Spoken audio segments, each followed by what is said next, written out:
podcast where we talk to smart people, but not necessarily done by smart people? That is an awesome question. This one goes down probably on one of my top 5. Hey, I like nutrition. I like to eat food. This is the coolest thing ever. We're going to do this forever. I wish I paid more attention in that class. You know, I'm going to be honest, I don't understand that. As a man, I don't get it. Welcome to smartpeoplepodcast.com. Hello and welcome to Smart People Podcast, conversations that satisfy your curious mind. I'm your host, Chris Stemp, and I'm excited for you to be here. We got a great one for you today, and actually, just as a note, this guest was recommended by one of our Patreon supporters. So if you want to recommend guests and also be able to submit questions, because I send out on Patreon who we're interviewing before we interview them, head on over to patreon.com/smartpeoplepodcast. And even for $2, I mean, $2 a month is like nothing. So that being said, I want to make a few notes because I know sometimes people skip intros, and it's important because 1, there is some language in this episode. Don't say I didn't warn you. Okay. There is language. We're going to mark it as explicit. 2, you'll notice in the first about 10 minutes of the interview, some audio issues. Look, I'm just going to give you some inside baseball. Oftentimes guests use like a standard phone headset and it rubs against clothing, but that picks up really crinkly and crisply. So I heard that, and as soon as I kind of got a chance and really knew what it was, I just kind of asked him, hey, can you hold it? And he did for the rest of the interview. And it sounds great. So if you can just stick around through those first couple minutes, you'll be good to go. All right, let's get into it. So we are interviewing Matt Stoller. And Matt wrote a new book just towards the end of October of last year, 2019. And it's called Goliath, the 100-Year War Between Monopoly, Power, and Democracy. First, a little bit about Matt. He is a fellow at the Open Markets Institute.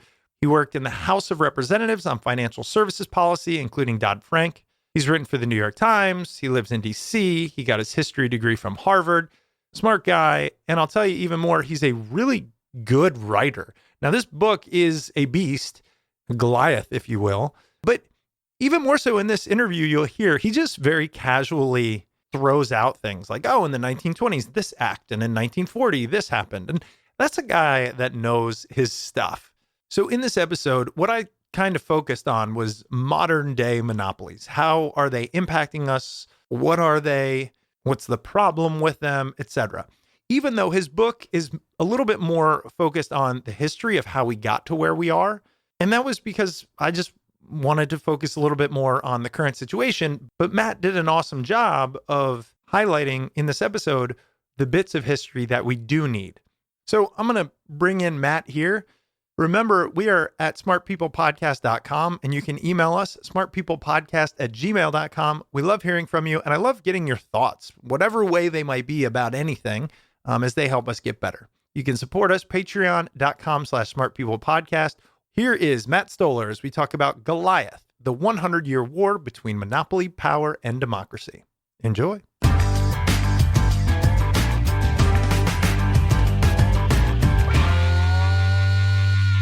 I mean, a lot of what I try to do actually with Goliath and then my work is I try to demystify a lot of the jargon, which is like a lot of the jargon that people use to talk about power is just kind of like bullshit designed to confuse people and intimidate them. And one of the really important parts of the book or themes of the book is that people who try to concentrate power in dangerous ways, one of their main tactics is to use complicated words and to corrupt language itself so that we can't understand what they're doing. And it's kind of like a bullying thing where they're like, "Oh, you're too dumb to understand. We're sorcerers. We're mystics." And like They do that in every era. They use different language and terminology. They use different sort of quasi-religious iconography. But like that's what the game is always about. And then you have people like me who are coming back and being like, "No, this is simple. This is always about power." What that reminds me of is when I first started my career, it was 2005, and I worked right just outside of DC in Tyson's, and I did commercial real estate lending. And it's a funny time to do commercial real estate lending because, of course, yeah, right? Because, of course, you're aware of what happened. And what's funny is I genuinely had an inside view. Like, I will never forget when I started, we had these certain criteria of how much money a property had to be able to basically make, they call it a debt service coverage ratio, to service the debt. And very quickly, that number just kept going down and down and down until a lot of lending was being done where a property only needed to estimate it's going to make exactly the amount of money needed to pay a no interest loan, and we would lend on it. Not only did they not need to cover any interest, they did not have to have anything above that, essentially. Right, like no margin of safety at all. Like no margin of safety, right? And it was driven by the banks, and we saw our numbers go down as a life insurance company. The reason I bring this up is because as you were talking about, they make it all magical and mystical. I mean, we're just selling these things on the market. The banks are buying it up. Nobody knew what was going on, even the people doing it. And that's what caused the crash. And that is essentially what you're talking about, where when you outsource your knowledge to people in power, rarely do they actually know what's going on. Yeah, that's 100% right. And actually, that's why I wrote the book. So my introduction to this is a little more complicated, but I started working in Congress in 2009 for a member of the banking committee, and that was a good time to go in there to learn. But like my orientation was, here's a desk, good luck with the financial crisis, right? That's what it was. And it was so funny because there was all this like jargon and bullshit that they would try to be like, oh, we have to deal with this, this super complicated, weird derivatives thing, or this, whatever it was, they would bring credit instruments. It was all this jargon. And actually the American Bankers Association, when you started working in Congress as a staffer, they would actually give you like a 3-day banking boot camp where they would just teach you all about banking. And this was the main like lobbying association for the big banks. Like they were the ones teaching staffers about banking, which was sort of hilarious.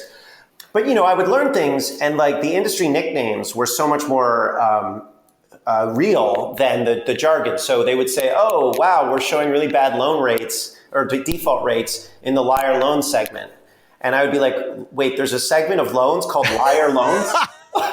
Right? Like that's super fucked up, right? But like people in the industry were like, oh yeah, they're called liar loans. And then the other, the actual jargon would be like, no documentation, no like loan verification, blah, blah, blah. But it was like everybody knew it was just people that were lying about their income. Actually, they weren't lying about their income. The bankers who lent the money they were actually saying, they weren't just allowing it, they were filling in the forms for them. So someone would come in and be like, I don't have a job. And they'd be like, you know what, don't worry. We're going to put down that you have $8,000 of income a month. And so like when I saw what we were doing, and I'm a Democrat, but we just fucked it all up. It was horrible. And I get these calls from people who are in foreclosure, and it was just, they were like, oh, I'm paying my mortgage, but the bank is foreclosing anyway, and all of this nightmare stuff. And I would go talk to people in the White House or HUD or various other places and be like, this is really messed up. And they were all caught in all of this jargon. And kind of like, I was trying to figure out, I'm a Democrat. We're supposed to be the party of the people. And yet we can't, not only are we actually not helping people in the midst of this horrible crisis, and we're actually doing worse than that. We're concentrating wealth and power. But like, even worse than that, we don't even know we're doing it. Our language, the language that we talk about this stuff in, is so corrupted and flabby and weird that we don't even notice what we're doing as we're doing it. And so that sort of got me to try to understand, like, what the fuck happened to the Democrats? What happened to our politics? And the one person who ended up understanding what was going on during the crisis was this economist named Jane DeRista, who is this old economist and she kept being like, hey, that market's going to blow up. That market's going to blow up. And like, she was always right. And no one else knew what was going on, as you noted, right? Like everyone else was the bankers, the treasury people, Fed people, like lobbyists. Nobody knew what was going on, but Jane DeRista did. And I was like, how do you know all this? And she said, well, I worked on the banking committee in the 1960s and 70s when they were taking down all of these safeguards. And I learned why the safeguards were there. And so now I know as the safeguards are gone, what's going to blow up because they're not there. Wow. And so she taught me, she's like, oh, I worked for this. I was like, who did you work for on the banking committee? And she's like, oh, I worked for this congressman named Wright Patman. And Wright Patman is this old congressman that nobody had really heard of until like, I kind of helped bring it back, his reputation in 2016. But he was this congressman who was in Congress from 1929 to 1976. And he has this amazing career of fighting banks and monopolies, right? And that's what he did from 1929 all the way up into the mid-70s when he was overthrown by the Bill Clinton generation. And a couple years later, I was reading this book on monopolies, and they mentioned Walmart, and we're like, oh, Walmart really exploded when this law that had constraints on like how big businesses could price and bargain, like this law was eliminated, and this law was called the Robinson-Patman Act. And I was like, oh my gosh, that's like Robinson-Patman. That's Wright Patman. That's that same guy. And so that like opened up this whole window into how mid-century America operated. And there were all of these fights that had gone on over the nature of commerce that I had never knew existed. And I got a history degree from Harvard, and I studied the political economy in the 1920s and 30s, and I had no idea that these things happened. So I was like, wow, how was not to say that, I mean, that's actually like, I say that in embarrassment that I got a history degree from Harvard, because it's like, it was a bad education, right? I mean, and like, but I was just trying to figure out why we didn't know any of this stuff, right? And so the book is a story of those fights, like kind of what happened. We're right now, like we're in this weird position when you talk about those companies that have breathtaking power, probably companies like Amazon or Facebook or Google, but there is actually, monopoly is systemic in every part of the American economy now. It's like, it's everything from syringes to like, you know, peanut butter to cheerleading. Like, it's crazy the amount of concentrated power everywhere. And it's controlling and manipulating us and causing us to be creeped out and frustrated in all these invisible kind of bars. And you hear people talking about like, oh, we want socialism, or we don't like capitalism, or whatever it is, or we like capitalism. But it's like, what's really happening is that our markets are extraordinarily concentrated and controlled by a small group of people. And nobody likes this, not on the right or the left. So it's a crisis of monopoly. I want to learn about the history, but I think where I would rather dive in at the moment is just to talk about the current state for those that don't know, and like really define the problem and even what we are talking about when we're talking about a monopoly, like maybe your definition of it, because I think it's really easy for us to say, okay, Amazon runs retail, Apple runs electronics, and it kind of say it in passing, we know it, but we also love or use a lot of those products and really not understand the impact it has. So how do you define monopoly, and what is the current problem today? So I'll use the definition that Louis Brandeis, who's a Supreme Court justice, and actually Milton Friedman, who's an economist, both of them had essentially the same definition, which is a monopoly is control, unified control of a branch of trade or a service, right? And it's not like, you know, a lot of people get confused because monopoly is just, they think, oh, well, that means one company that has, that sells all of one product or that buys all of one product. It's actually about control, and it doesn't have to be just one company. That's basically like power. And there are many different ways that you can exercise power. There are many different contractual arrangements or non-contractual arrangements. There are many different ways within markets that you can organize power, because markets are all very different. But you know, and monopolies, you know, a company can be a monopoly to you and not a monopoly to somebody else. So for example, take Amazon, right? Like Amazon sells about 50% of online retail, right? Which is a large share. So, you know, but you can, if you're a consumer in a city, you could probably go and find other places to buy a lot of the things that you would be buying on Amazon. Like not everything, but a lot of things that you would need. If you're a company that sells products, if you need access to online customers or to the retail channel online, you actually have to go through Amazon, right? Like Amazon is Right. It is a monopoly for you. It is not necessarily a monopoly for the person who is buying from you, right?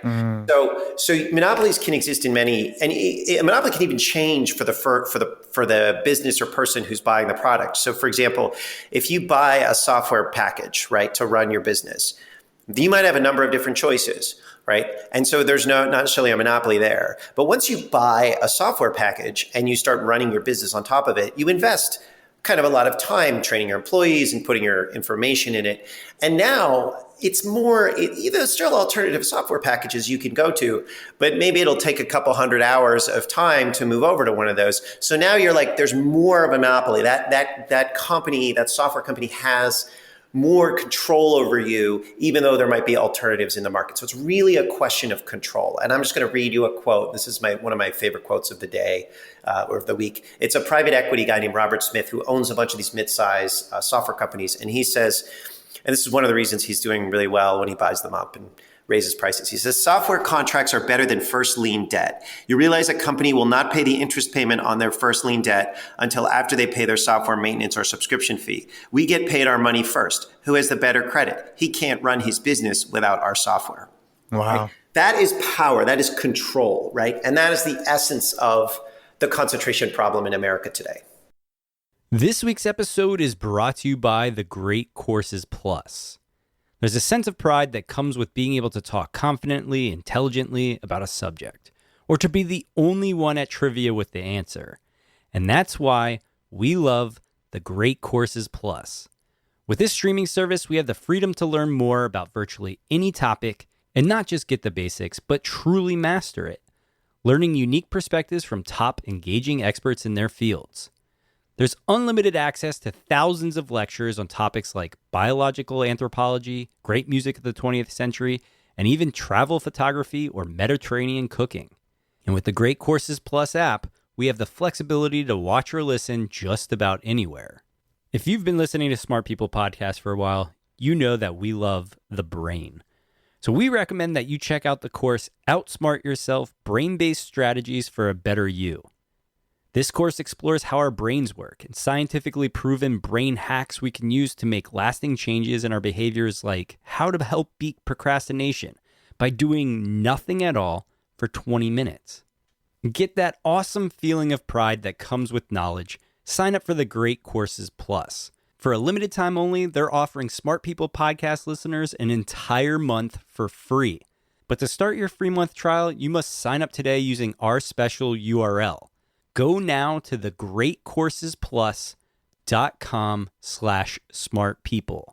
That's thegreatcoursesplus.com/smartpeople. Start your free month trial today. And now back to the episode. Now, the comeback there would be, well, there's multiple software programs they could use though, right? So we can't solve the problem of if I choose a software system as a owner, then I'm invested in it. That's just a standard decision, I would imagine, right? Yeah, I mean, I'm just trying to give you a definition, but like one thing, for example, that we don't allow is we don't allow when you have that amount of control, like for example, an electric utility, they could just turn off your electricity, right? If they wanted to, right? Right. We don't allow them to. And we also don't allow them to engage in just aggressive like rate hikes, even though they could, right? Because what are you going to do? You need the electricity. That's a good point. Right. Yeah. So it's not that you necessarily always have to like have alternative options. It's just that's like a really good way of addressing sort of this concentration of power. But it's not the only way, and it's just that kind of the software essentially grew up in the 1980s and 90s as a business model, and so we never kind of put any of the traditional American public utility controls or rate regulation or kind of ways of like making sure there was competition or price caps or whatever. We never put anything on there, and so there's like this totally unregulated area. Now, you mentioned something really interesting when you said there's monopolies in almost every aspect of life, especially in America. And you said something about syringes. Because we tend to think of the obvious ones, what are some of the less obvious that are having a really negative impact on just our life? Well, I mean, there's so many. So this isn't really a monopoly, but it's still part of the concentration problem. So I wrote a piece about this kind of contract, which is called a non-compete contract, right? And that's a contract which says if you work for a company, the company has you sign it, and it says you're not allowed to work for any of their competitors for a year or two or three. Now about 20% of Americans have signed these, often because they don't have a choice. The company that they work for is really big, and they basically put it down and say sign it or you can't join or you're fired, or they don't even know, right? It's one of those click wrap things where they're just like, sign, this is your employment agreement. Sure. And it's things like, it's not just like high tech engineers who probably shouldn't have to sign these anyway, but it's people like groundskeepers or camp counselors or cheer coaches or whatever. And it's like, what this is doing is it's holding down wages everywhere, because one of the things that you can do to raise your wages is you can get a better job somewhere else. And what these non-competes are doing is they're preventing that. It also forces people to stay in often abusive or discriminatory environments. And it hurts you if you want to start a business, or if you are a business, you run a business, and you want to hire somebody who's very good, even if they're not necessarily in a competitor, if they're in a sort of, if you're just afraid that their business that they work for is really litigious, then you may not want to hire them. So I've heard of instances of that. And so this has a really big impact on kind of like our working lives. It has a big impact on business formation and basically on our liberty. I mean, then you also have like all the big ones, right? Like you have, your cable prices are higher than they should be, like much higher. Our phone prices are much, much higher than they should be. And just to give you an example, like Israel had roughly comparable cell phone prices that we did in like 2009 or 10. And then they had a big anti-monopoly movement, and they introduced a few new competitors into the cell phone market, and prices dropped by 90%, like 90, which is crazy, right? So like that's crazy. And so you have like a lot of just kind of like price hikes. Wages are, substantially lower than they should be. And then healthcare prices, like healthcare is this place which is just like, insanely expensive purely because of hospital consolidation, where they can just like kind of gouge you, or health insurance consolidation, or consolidation in places like ambulances or pharmaceuticals. And that's just like, they just raise prices, right? And so it's crazy. And it affects everybody, right? It's not just the costs, but it affects like the nurses and the doctors, and it affects patient care. I'll just tell you, like, this is the craziest. It's like, I could go on like endlessly, but like one of the things I saw was that there was this software provider that just got in trouble because they had cut a deal with a pharmaceutical company. They got kickbacks and they programmed their software for doctors to over recommend opioids. So to give like doctors alerts to prescribe more opioids. Wow. And it's just It's like, I mean, and so how does that directly link to this idea of a monopoly? So even take that example. Hey, I need you to prescribe more opioids. What's the tie in there? Because to me, that just seems like a bad company. You know what I mean? Yeah, I mean, I guess that's sort of fair. I think that like one of the ways that, there's like a lot of market power in how drugs are distributed. So we have you effectively have a few extremely large companies called pharmacy benefits managers that basically keep lists of drugs. And your insurance company says to them, hey, we need a list of drugs that we can offer our customers and prices, and you guys maintain it. You guys go and bargain with drug companies for better prices. And so the PBMs do that, and there are only 2 or 3 of them now. And what they do is they get kickbacks from the drug companies. Secret kickbacks and so they overprescribe certain medications based on what they're getting paid secretly under the table. And the market power is insane. So you can't go to a PBM and say, hey, I want a list of all your kickbacks and I don't want you to take those anymore, because they can say, well, fuck you. We are, our 2 competitors do it too. And I don't care what you want. And there's no alternative, right? So that's like an example of market power. I haven't looked in the particular software one, but like I imagine it's somewhat similar. Right. And you mentioned this earlier, this idea of consolidation, which I'm assuming you're referring to kind of just these large companies buying up smaller companies and therefore creating a monopoly. Is that the most common way that firm or a company with a good idea or good IP or good patents just continues to grow until they own everything? Is this ability to acquire anything at will, essentially? So there's a number of ways that monopolists or that very powerful corporations grow. And mergers are an important aspect of that, because one of the simplest ways of getting rid of your competition is just to buy them.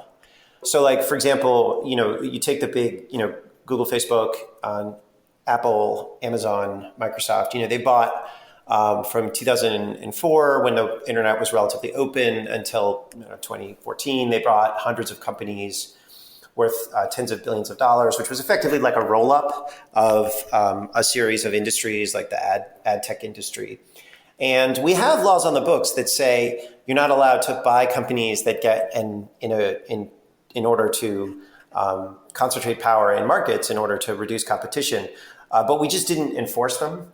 In Goliath, what I note is that this is actually quite similar to what happened in the 1890s, when you saw, you had all these iron and steel companies that were doing all really interesting things and innovating. And then JP Morgan, who was kind of like the main banker, kind of financier of the time, kind of known as the boss of America. He came in and he effectively engineered a roll-up similar to Google and Facebook rolling up ad tech, and of all of these iron and steel companies, and put them together into something called U.S. Steel in 1901, which was actually the first billion-dollar American company. U.S. Steel still exists today, but that was part of the roll-up. And most of our big companies that we know of as kind of founding of corporate America, like General Electric or Westinghouse or International Harvester, they were created at that time, the turn of the century, in the same way, with just a roll up in whatever area of the economy that they were involved in. So we've been here before. We've had this problem before, and we did actually address it. And one of the ways that we did it was we implemented these anti-merger laws and stopped these companies from buying up their competitors. And then there was a lot more of a competitive economy when these laws were enforced. Well, yeah, and take Facebook, for example. They own a ton of things, but they own Instagram, right? So how does that not meet the definition of essentially rolling up into a monopoly? I mean, you took these two enormous social media sites. I don't even know the usage, but definitely the two biggest in the world at the time, and they just bought them. And so people would use Instagram for a while, I think many, thinking maybe it's a separate thing. I remember there was a big thing, quit Facebook, but all people did was quit Facebook and go to Instagram or go back. So how do we not enforce that? Or is that not an example of what the laws should be able to enforce? Yeah, I mean, the other one is WhatsApp, right? So they bought Instagram, I guess in 2012, and they bought WhatsApp in 2014. I think that, so what happened, I mean, I can go into the details of, and it's actually kind of interesting because it shows how the jargon like defanged our laws. This week's episode is brought to you by Audible. At Smart People Podcast, we absolutely love Audible. We know everybody doesn't have the free time to sit down and just read all day, but we do know that you have the ability to listen to things throughout your day because, hey, you're listening to this podcast. You could be listening to audiobooks as well. And I know plenty of you are still going strong with your New Year's resolutions, whether it's getting fit, reading more, or becoming a better parent, leader, person, whatever it may be. And Audible can absolutely help you with that. With Audible, each month, members get 1 credit to pick any title plus 2 Audible originals from a monthly selection. You can download titles and listen offline anytime, anywhere. And the app is free, and it can be installed on all your smartphones and tablets. And one of the coolest features of Audible, you can listen across devices without losing your spot. And if you can't decide what to listen to, don't worry. You can keep your credits for up to a year, and then use them to binge on a whole series if you'd like. And obviously, this episode, we're recommending Matt Stoller's Goliath, the 100-Year War Between Monopoly Power and Democracy. Head over to Audible and check it out. So listen up. Visit audible.com/smart or text SMART to 500-500.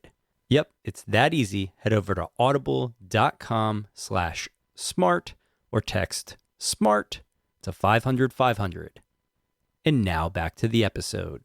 Yeah, let's hear it. I mean, I'm curious. Because the thing is, that to me is an obvious one that everyone is impacted by, because essentially those are the two social platforms, maybe 3, WhatsApp, right? And when it's owned by one company, they essentially own social, which is billions of people. Yeah, and you know, from the people that are really the institutions that are being harmed by that, not just the users, are actually media companies. So who are have to get access to their customers through these social networks, and so Facebook has really powerful bargaining leverage against them and can basically force them to hand over data, and then can use that data to actually target the audience of those publishers with ads. And so it's like, now you don't have to go to any publisher and to reach their audience. You just go to Facebook, and Facebook will say, yeah, sure, we can reach all the people that publisher wants to reach and more, and we know more about them. And that's pretty anti-competitive, and it's also dangerous because, you know, the whole free press is dying. That's a bad thing. Yeah. So what happened is that the laws were so in the kind of, I showed this, there were a whole series of battles over how to enforce these laws and what these laws meant. But we passed major antitrust laws 4 times in the 19th and 20th century, and every single time it was Congress saying, no, we really mean it. right? We want the government to protect small businesses, and we want them to stop the concentration of capital, right? And then the courts would like weaken it, or enforcers would weaken it. And then Congress would like pass another law and be like, no, we really mean it, right? And they'd just keep doing this, right? It was sort of this battle between Congress and the courts.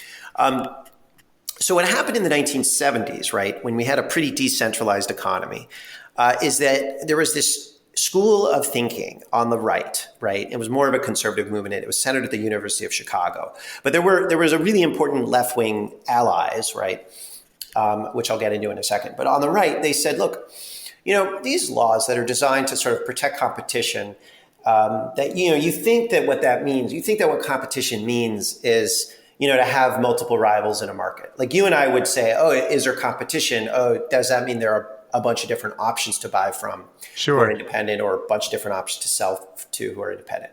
But like this guy who like transformed our understanding of laws was like, no, you got it all wrong. Actually, what competition means is this an efficient marketplace, right? And the way we'll measure that is are the prices in that marketplace low for consumers? Because if they're low for consumers, then that means it is as efficient as it could possibly be, and having more competitors in there doesn't matter one way or the other. So they got rid of the idea that competition means having rivalry in a market, and said competition actually just means low consumer prices. So what you saw in the 1970s and 80s was the explosion of a company called Walmart, which had as its slogan, everyday low prices, right? Which is the manifestation, the marketing manifestation of what Robert Bork thought. Now, when you had this roll up of power into the hands of Walmart and a series of other corporations, a bunch of small stores died, right? Million or something like that. Independent stores died. And that had a lot of important impacts on communities and on supply chains.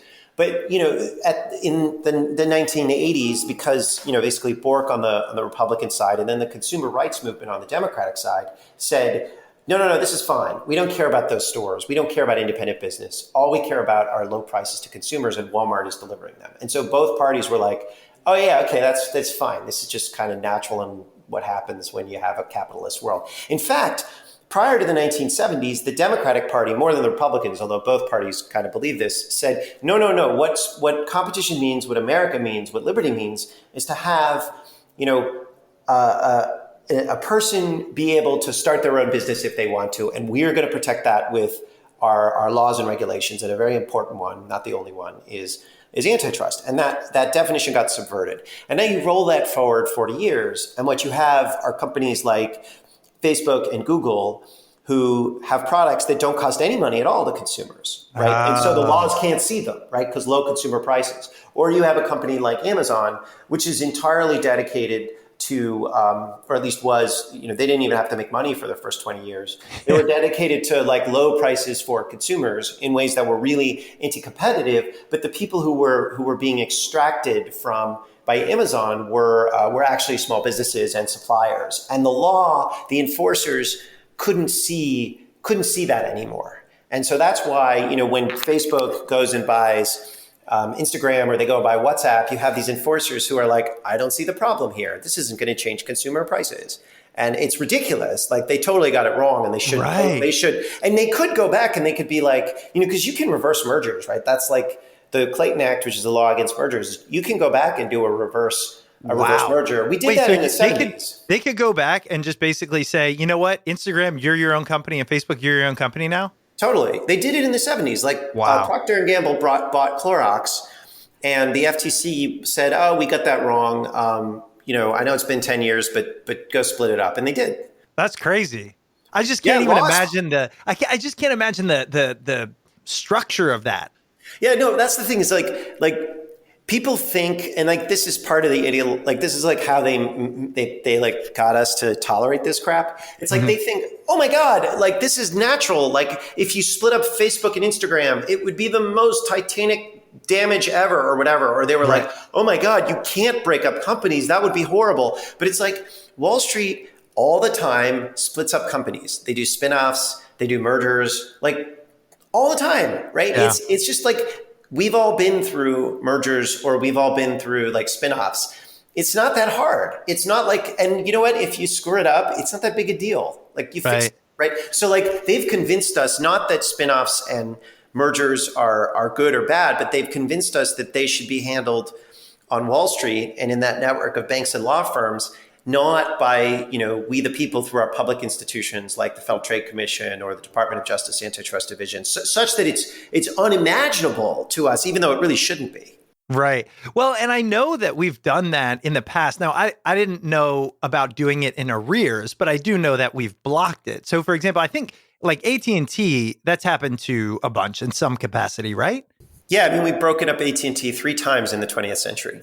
There you go, right? So let me ask you this. You mentioned something about we think it's natural. And one of the rebuttals I would imagine you get is, well, look, if we are going in and messing with companies, we are essentially messing with capitalism, right? It's that belief that markets rule and it'll sort itself out, which personally I don't agree with, but I know that is a common refrain. What is the answer to that? When people say this is just capitalism, you have companies that get big because they're great and they buy up other companies. Eventually, someone will come along, they'll create the next Facebook and they'll decide to do it on their own.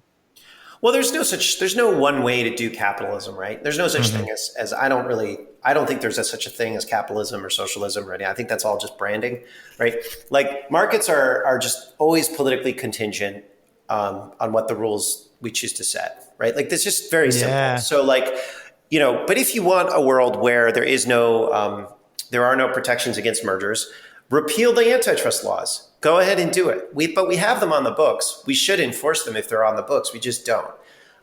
So like there are a lot of every contract, right, that we have, right, and our legal system and our market-based system is based on contract. Every contract, every corporate charter comes from or is enforced by the state. So all of these things are just political rules that we set up. And we change them all the time. So anyone who says, oh, that's just disrupting, that's disruptive to capitalism, like actually just that's not coherent, right? They're like spreading religious orthodoxy. They're not actually thinking about the institutional realities of how the world works. And that's like kind of the neoclass, like, so there's this way to think about the world called Neoclassical Economics, which is a lot of like the Chicago school people thought, or libertarians think about it a lot. And this is sort of a kind of, actually lefties like John Kenneth Galbraith thought about it too. This is sort of part of the book.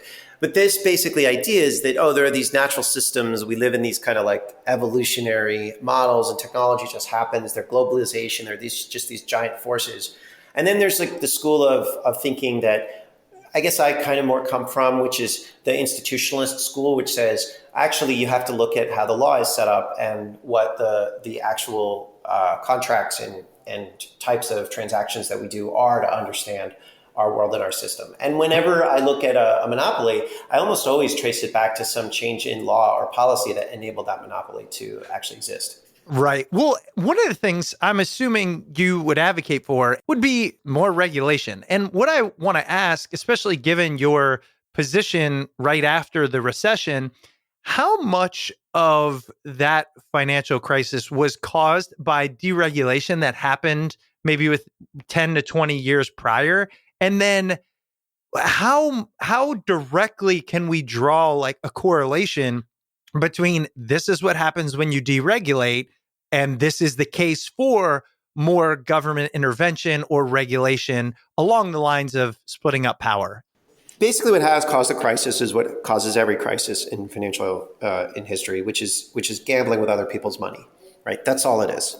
And actually, the weird thing is kind of one of the things I learned when I was researching my book is that every financial crisis in America always seems to involve Citibank and Florida real estate. So it's actually kind of hilarious. But the way to think about deregulation or regulation is deregulation is kind of a word that was created in the 1960s/70s. But it's kind of like it's not a word I love, because when you take away public rules over industries, you're not actually kind of getting rid of rules. You're not deregulating. What you're doing is you're moving regulation to private institutions. So if you think about what like Mark Zuckerberg does as the head of Facebook, he's not overseeing an unregulated social media space. He's actually just a private regulator, right? So he's setting up a Supreme Court if you go to like Amazon, or you go to a bunch of these corporations, and you start to look at how they operate, they start to look a lot like governments. They have notice and comment periods for new rules. They can issue fines. They do all of these things. Like I noticed this with Visa or MasterCard, like they have very elaborate control systems over their whole network that look a lot, they basically are governing systems. And so when we talk about what happens when you change rules, like when you pull public rules out of markets, you're actually just moving power from a public government, which is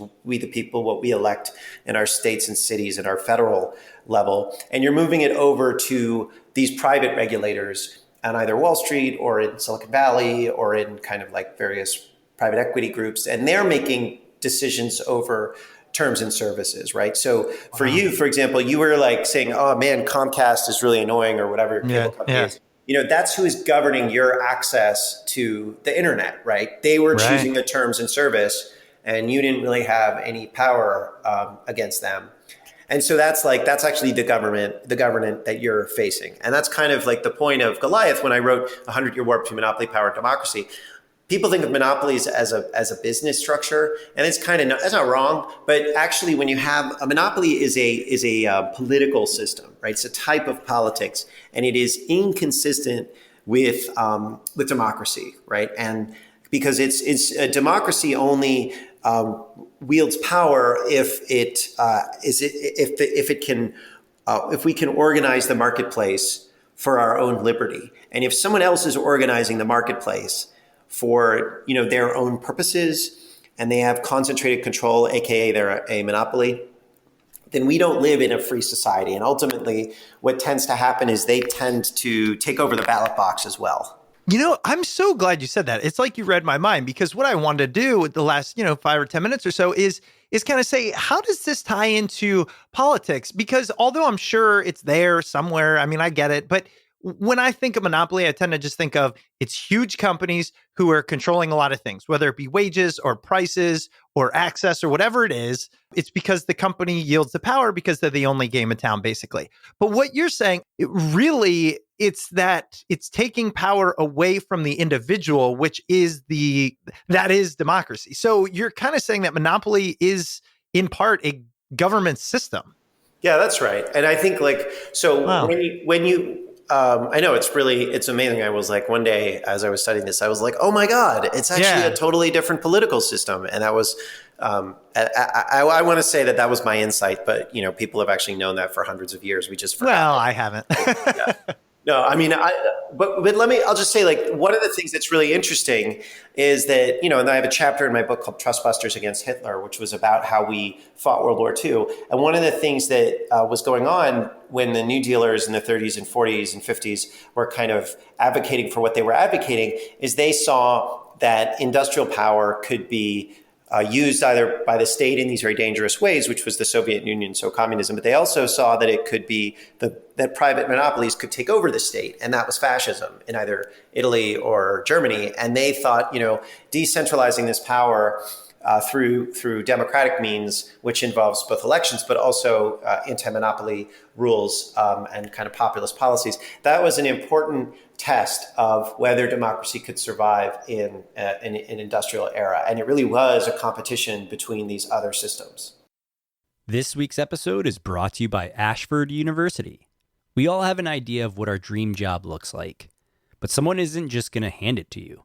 Odds are you'll need at least a bachelor's degree to make that dream a reality. And I know it's hard to go back to school while you're working. That's why you'll love Ashford University. Ashford University is convenient and flexible. Their online bachelor's and master's degree programs allow you to learn at your own pace. You can study wherever you're the most comfortable learning. And you can take one course at a time. Ashford University's 6-week-long courses allow you to take just one course at a time, and being enrolled in one class at Ashford means that you're considered a full-time student. You don't have to worry about those pesky standardized tests. The SAT, GRE, GMAT, and other standardized test scores are not required for enrolling at Ashford University. And Ashford University is fully accredited by WASC Senior College and University Commission. Get started today, earn your degree, and make your dream job a reality. Enroll now by going to ashford.edu/ ashford.edu/smart. That's ashford.edu/smart to start your degree today. One last time, head over to ashford.edu/smart. And now back to the episode. So what I want to ask is, recently speaking, what do you think is the cause of this return of essentially authoritarianism, this populism, and how does that link to monopoly?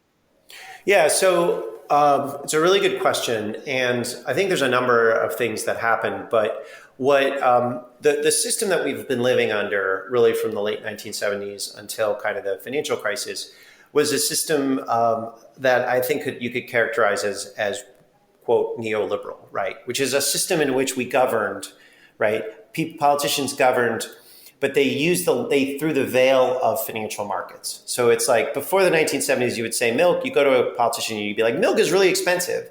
And they would be like, let me see what I can do. And then after the 1970s, you could go to a politician and be like, milk is really expensive. And they'll just be like, well, it's the market. Don't blame, Okay. And so that was a way of, and then they wanted to do something, and politicians became increasingly powerless, but when they did want to do something, they would like tweak a financial tool here or there. So it was like what they were doing is they adopted this very sort of financially oriented worldview, so they couldn't actually see real goods and services flowing. It all just became about finance speak. And what happened that crushed that is two basic things. Well, a couple of things, more than two. One is the rise of big tech. So I think that big tech showed that there was something really wrong with the way that we understood concentrations of economic power, right? So one of the important parts of this neoliberal era is we didn't see power, right? We were just like, oh, businesses have no power. There's just these markets, and the market will organize everything. And we didn't see institutional details of markets. It was just like, oh, if somebody is charging too much money, Wall Street will fund a competitor or whatever. All this stuff that turned out to be nonsense. When big tech kind of grew and started to exert coercive power on other big businesses, right? So like Walmart starts getting scared of Amazon. All of a sudden that framework breaks down. All of a sudden we see power again. And it's like, oh my gosh, this is, we can't deny power. The second thing is that China, we had thought that the free market was just providing all these goods and services. And it turns out it came from a state capitalist entity called China, right? And now all of a sudden there's all this geopolitical tension with China because, as it turns out, the Chinese government has its own goals and aims and agency. Mm-hmm. And so all of a sudden, all these companies that have outsourced a lot of their production to China are like, oh, we're kind of screwed. And that collapses this ideological framework of neoliberalism. And then you have the banking crisis, which showed that, in fact, markets are not self-correcting and there are institutions with power, and that matters. And finance is political, and that collapsed a whole set of illusions. And then you had you had Donald Trump, who came in and just tore through both parties, right? He destroyed Jeb Bush, then he destroyed Hillary Clinton, and he basically kind of makes the argument, this stuff hasn't been working for a lot of people, and so the political establishment gets shocked. And then something that happened to us, and I was at a think tank where this happened. It's called the Open Markets Institute. This would happen among insiders, but it was meaningful. So we started making the case against Google, and we said, hey, Google should be broken up. And in 2017, the European antitrust enforcer said, we're going to fine Google for doing something anti-competitive. And we said, good for you. And then immediately Eric Schmidt, who was then the CEO of Google, called up the person who ran our think tank and had my whole division fired. And it got... Wait. What did your division have to do with that? Because you were the one spearheading this? Yeah, we were the ones. We put out the press release. The Open Markets Institute, part of New America, said, oh, good for you, Margaret Vestager. And Eric Schmidt calls up the head of New America and is like, get rid of those open markets people. And they did. And this was in the New York Times, right? You can look it up if you want. Wait, but how did Eric have power to shut this down? Because he was a donor to New America. Okay. Oh, so he was funding it until it didn't suit his needs. Yeah, that's right. Okay. And Google was funding it too. Google funds a ton of advocacy groups in DC, right? So if you hear on the radio, so-and-so is a privacy expert and they say how complicated this is, and it's like, there's a pretty good chance that they're getting grants from Google. It's not totally clear, but that's pretty common. On both the right and the left. So anyway, so we got kicked out, and it was this big thing in the world of antitrust lawyers and consumer protection and privacy people. And all of a sudden people were like, oh my gosh, big tech companies like Google, not only are they not, wonderful progressive institutions, but they're actually just kind of like big tobacco. Like they use their power to make more money and they use their money to wield power and make more money and stuff. And so it's like a whole series of things broke down this idea that big tech was magical and wonderful. And it was a financial crisis for banks. And then it was Trump, and then this like minor thing that was important in the insider world. And then there was Cambridge Analytica with Facebook. And this totally revamped the way that we understood these institutions and moved us from, these institutions are just kind of like part of nature to, these are political institutions that exist in a set of rules that we've decided on. Yeah, and you know why I love your that like that's probably my most impactful takeaway from this is this idea that when you quote unquote deregulate, you're just shifting regulation to a company instead of a government. And the reason that's so powerful to me, and this is always I don't want to say an argument, but a point of contention when I talk to people who have different views on this subject is, although government, and look, we both are in DC. I mean, it is not a well-oiled machine. It is like one of the most slow-moving turtles of a place. But I still like to believe that, at their core, the goal is to serve the people. Now, how well they do that and how much is corrupted, okay, fine. But the thing we have to realize is in capitalism, their duty by law is to maximize shareholder return. So when they're making these rules, right, these regulations, it is for the sole purpose of the shareholders. And we have seen time and time again the dangers of turning over the power to kind of that short-sighted belief system. Yeah, I think that the definition of a corporation is certainly, it's a contested thing, right? So the idea that the corporation just has to serve short-term shareholder value is a relatively new idea. It came in the 1970s from Milton Friedman, and it's also not firmly ensconced in law. So yeah, a CEO has to make money for his shareholders, but he has a wide berth to do that. There's something called the business judgment rule, which gives him a lot of discretion in how he chooses. So, for example, as a CEO, you're not allowed to break the law to make money, right, for your shareholders, right? So you have multiple goals, right? But now we're in, and you just saw there's this big group of CEOs called the Business Roundtable, and they just came out with a statement saying we don't think that the goal of a corporation is just to make money for shareholders anymore. And so it's like, see that. Yeah. So it's like this is a contested definition, and I think one of the things that when you look at corporations, these are actually creatures of law. They're creatures of government. So they're corporate charters, which are grants by the government, by we the people. So we can choose to make these kind of however we want. And there are reasons to want our corporations to be profitable. Like profit is a signal that you're actually taking a bunch of inputs and making them into something that's more valuable than that original group of inputs, which is how wealth gets created. And that is a good thing. But we can structure profit and we can structure corporations in lots of different ways, and we don't have to structure them in ways that in which corporations profit by wielding power over us, and we can structure them in ways so that corporations profit by serving us or by inventing better products and services for the good of society. Absolutely. Well, Matt, I know we got to let you go. Just as a kind of teaser to get people to buy the book, give us one or two of your recommended solutions. Where would you like to see us go from here as a society? If there's two things I could do, and I'm going to cheat and do two, I would say really reduce the number of mergers that happen, right? Especially big companies. So just if you didn't allow big companies to do mergers anymore, what you would do is you would force most venture capitalists and entrepreneurs to go into areas where they would compete with the big guys, because they wouldn't be trying to go into areas and get bought out. Right? Yeah. So that would move a lot of capital away, into productive uses. And then the other thing I would do is I would say that I would make laws that get rid of being able to price below cost. And that sounds a little bit wonky, but WeWork, for example, or Uber, or these companies, they price below cost for competitive reasons to gain market power. But pricing below cost is fundamentally destructive because what you're doing is you're taking a bunch of inputs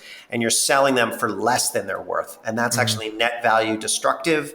And that then drives a whole bunch of other companies who are trying to actually be net value creative. It drives them out of business. So if you got rid of that pricing model, you would get rid of a huge amount of fraud and graft and monopolization across the economy. That's a great point, especially about Uber. I cannot believe, I mean, look, or Lyft, pick either one. I love their service, but I can't believe that they're not just raking in money. Like, this is a problem when you create something that is really well done, in my opinion, yet it's really only serving, sadly, the end consumer. It's not serving the employees that much. It's not serving the drivers for sure. It's not serving taxi drivers. I mean, it's kind of crazy.